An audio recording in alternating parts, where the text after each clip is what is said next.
Hello everyone, and thank you for joining us for Handmade Oxford Online. My name is Lucky, and I'm part of the Handmade in Britain team. And we are being joined by textile artist Cassandra Sabo. She's going to be talking us through how she discovers creativity through weaving and how it's the source for other inspirations and passions. So as always, this is an interactive session. Please do feel free to ask any questions by writing them in the little chat box on the bottom right, and we'll get through to them during the show. But for now, I'm going to pass it over to Cassandra. Hi, Lucky. How are you today? Good, thank you.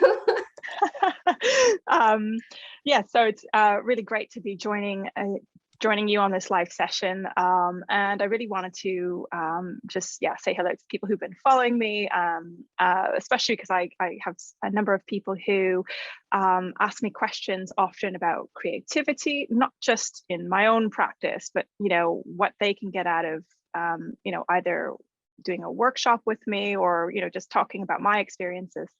So yeah, it's great to be able to share some of this insight. Great. So can you talk us through your inspirations? Like what led you to creating, your craft? What led you to it? Yeah, so my inspiration comes from a lot of different places. I think I was always a creative person when I was younger, but I actually studied engineering, and it's kind of a theme that I talk about a lot in my work. Is that I studied engineering all those years ago, and a lot of what I do or studied was very structured, and I learned to be very process driven and follow steps and order, and of course, problem solving was a big part of understanding the work that I was doing. When I became a weaver then, a lot of that knowledge that I had learned and picked up along the way actually applies to the work that I do now. And I take those ideas and those skill set that I learned, and I apply it to weaving. Right. So in that way, how would you say the engineering side of you, in terms of, I don't know, would it be mathematics, science, applies weaving in that way? Yeah, so weaving is very, very structured. The process of setting up a loom can be quite, I won't say onerous because I love it, but it's process driven. So you have very, very sort of straightforward steps that you need to follow. But if you don't follow them correctly and you don't take the time to actually go through each of those steps, then the outcome can be, well, I say disastrous maybe as a learner, but you can make mistakes very easily. And weaving is by nature on different types of looms, but I work on floor looms, I work on hand looms, different types of looms.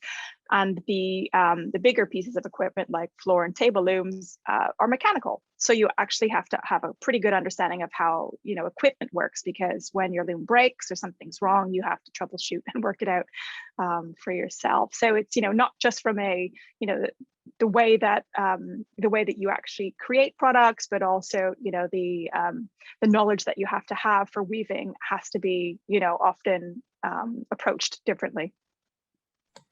I see. And how would you say that would relate into like creativity in other areas of your life? You were mentioning, you can get some kind of inspirations they're a source for different passions in your life. Yes, for sure. So as I was saying earlier, that I do quite a lot of teaching as part of my practice. And I often get a lot of different people from a lot of different backgrounds here in Oxford, particularly scientists. As you can imagine, Oxford has quite a lot of interesting people. And often they come to my workshops to learn to weave because they want to try something new. And as the workshops sort of progress, a topic that always seems to come up is about why they're taking this course, why they're learning to weave. And I often, I find it, well, and I won't say amusing, but I love when people come to my studio to learn to weave specifically. But often I don't expect weavers, the people who come to my workshops to become weavers themselves. It's more about helping them to sort of channel their creativity and finding ways from their own experiences and backgrounds and using that to inform their weaving, because once they leave my workshops, then they need to carry on and take that part of them and put that into their work, but also understanding how actually doing something creative helps to inform the other areas of their life. And things that have been mentioned to me, with people who've left my workshop afterwards, they say, well, actually, I had some ideas from weaving that actually helped them sort of with one of their research questions or problems they had in their lab. And I thought that was absolutely eye-opening, because I've always looked at it from going to other sources outside of the creative, outside of my practice, and looking around the world to get ideas to bring into my practice. But also people take, weaving and fiber arts and textures and colors and even how things are built, and they're now using that in other ways that in their day-to-day lives, in their jobs. That's sort of a really practical example. But of course, mindfulness is another one, and that's a big takeaway from not just weaving but any craft. So mindfulness, in just slowing down and focusing on what's in front of you. That's another strong theme that sort of has come about from the people that I have passing through my workshops. Right. Well, that makes sense. It sounds really interesting. I mean, especially for people, that means that people from, who are not really necessarily art, like, arty crafty kind of people, anyone can actually get into weaving. Yeah, absolutely. And this is the funny thing, is because I would never have considered myself a creative before I actually went and studied textile design at university. 10 years ago, I graduated.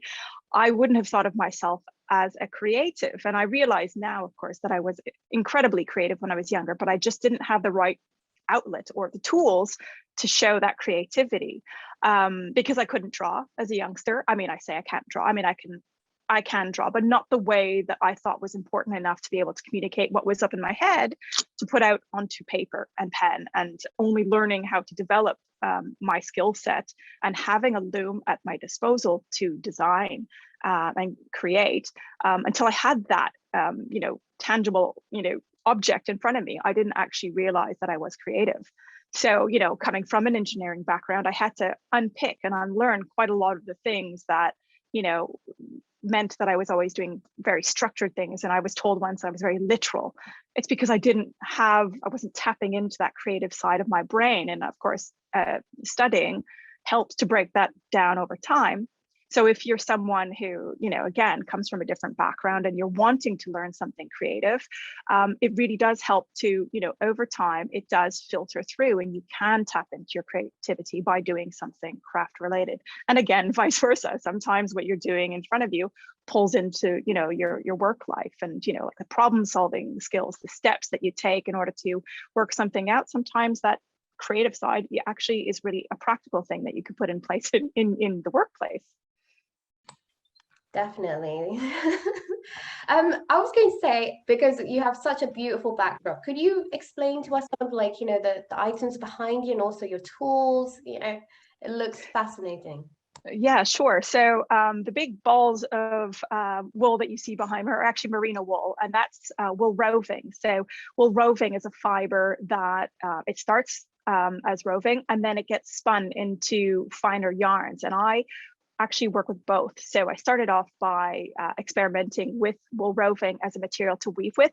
And it's, 5 years ago when I started exploring what I call new materials, it was not something that people were weaving with other than doing wall hangings. And of course, it's a fiber that is, I would say, it's not practical unless you know how to treat it and work with it. And so a lot of my products over the last few years have been about developing a process of working with the fiber, and then learning now to spin my own yarn, so I can spin these materials. When I get waste products, waste ends from the wool roving, I start to integrate it into my hand woven. So I'm trying to think. So the lampshade here that you can see, that's something that was woven with wool roving. These small bits here and some of these designs, these are actually some of the scrap yarns, because when you're weaving a throw, for example, which is always my starting point, my showpieces, I like to use long, continuous bits of yarn so that you don't have joins or overlaps, because wool roving is quite fibrous and the fibers can pull apart easily if you're not careful.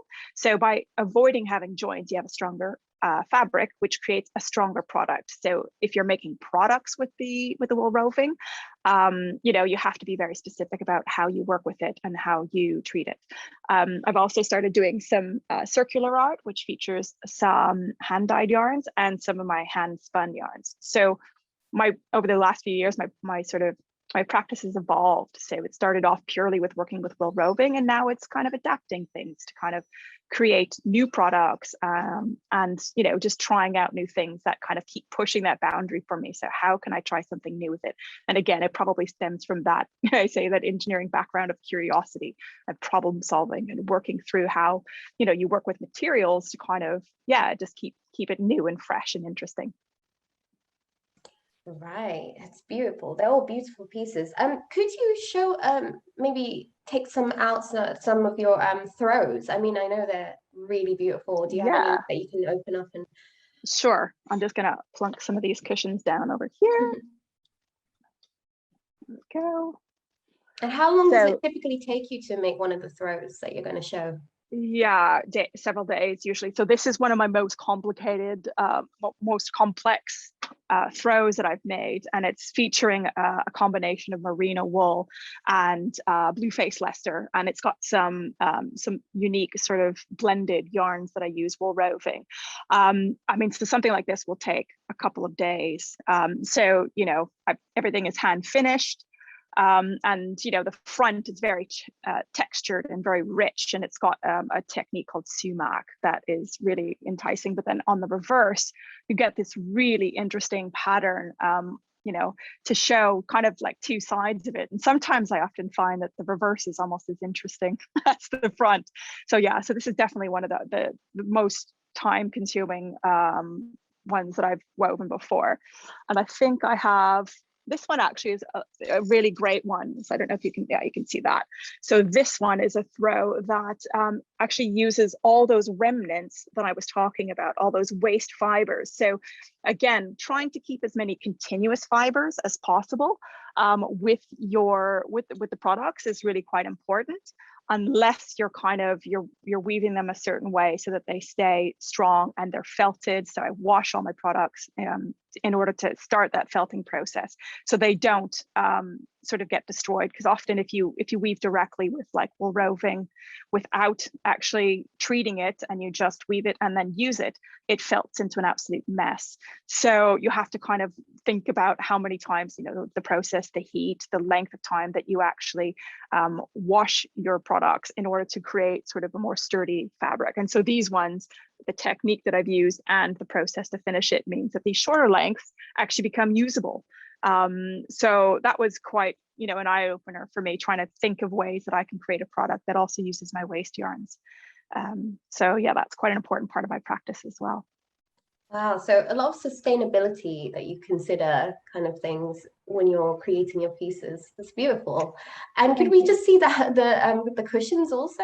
I mean, you've got so many products around you. I can't ask you to bring them all to the camera. Yeah, sure. Oh, got that one there. And then I've got, so this one actually is a bit different in the sense that it was, so most of my products are woven on my floor loom.